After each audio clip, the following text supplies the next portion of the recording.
Good evening. My name is Paul O'Sullivan. As you probably already know, I will be arguing on the affirmative side against my dear friend Gilbert. We are debating whether the UN should eliminate veto powers for the permanent members of the UN Security Council. As I stated, I will be arguing on the affirmative side, meaning that I believe that the UN should eliminate the veto powers for the permanent five on this UN Security Council.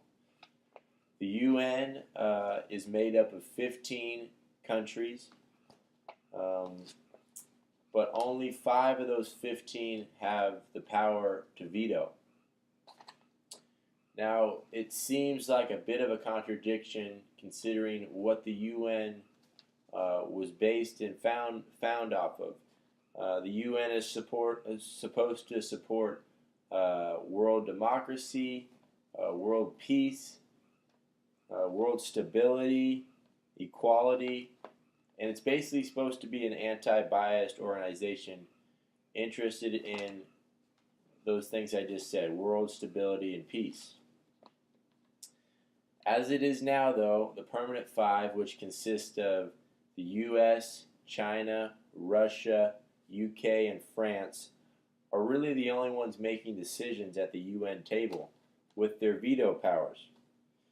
All other countries are forced to ally or link up with those 5 permanent members just in order to be heard. In that process of linking up with one of the 5 permanent members, there are many backhanded deals and promises made that are based off of special interest.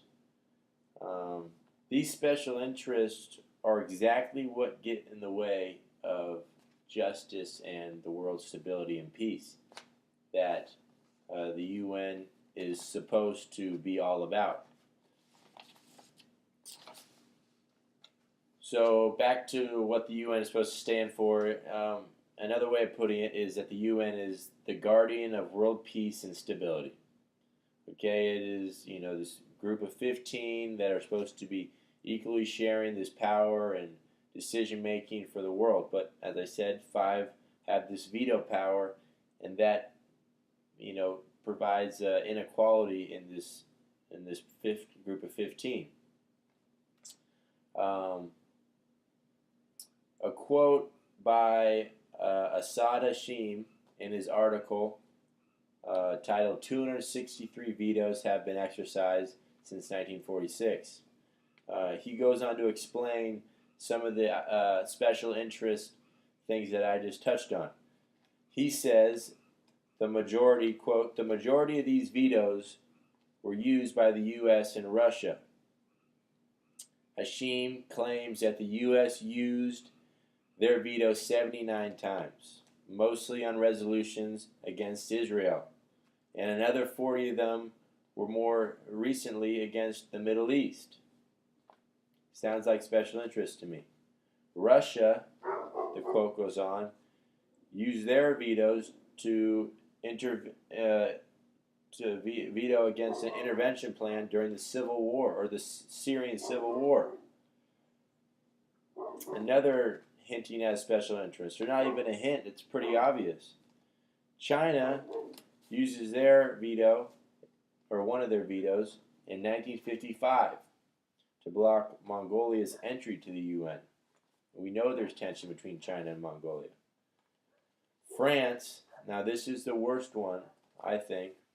France, during the Rwanda genocide, used their veto to halt UN intervention because they were more interested in saving their ally, the genocidal government that was in place, than saving 800,000 people who died because of this veto power.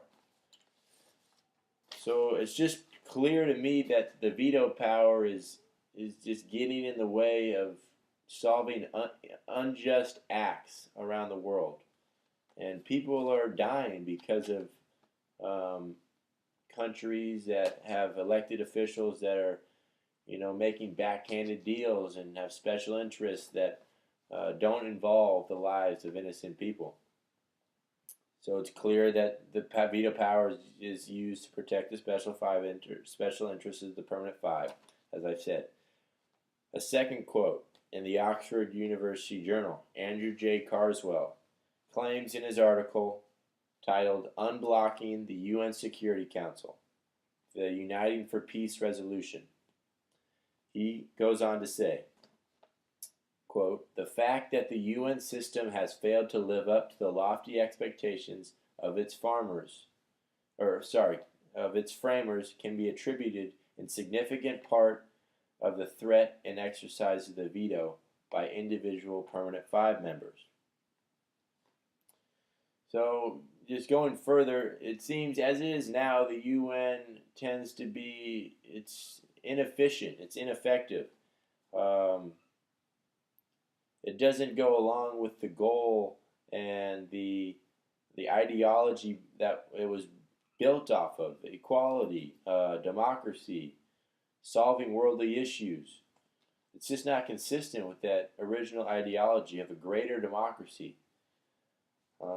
It really, it's instead of promoting equality, it's actually promoting a division of countries, countries linking up with a permanent five member, and hoping that they can be heard through that permanent five member, but they're having to give up whatever, and that one of that permanent five members in an unequal power position.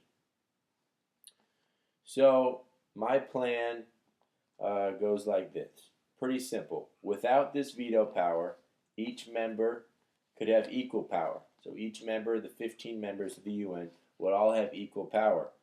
And the council will rule on majority rule, which isn't surprising because majority rule is about the most democratic thing that you could possibly do.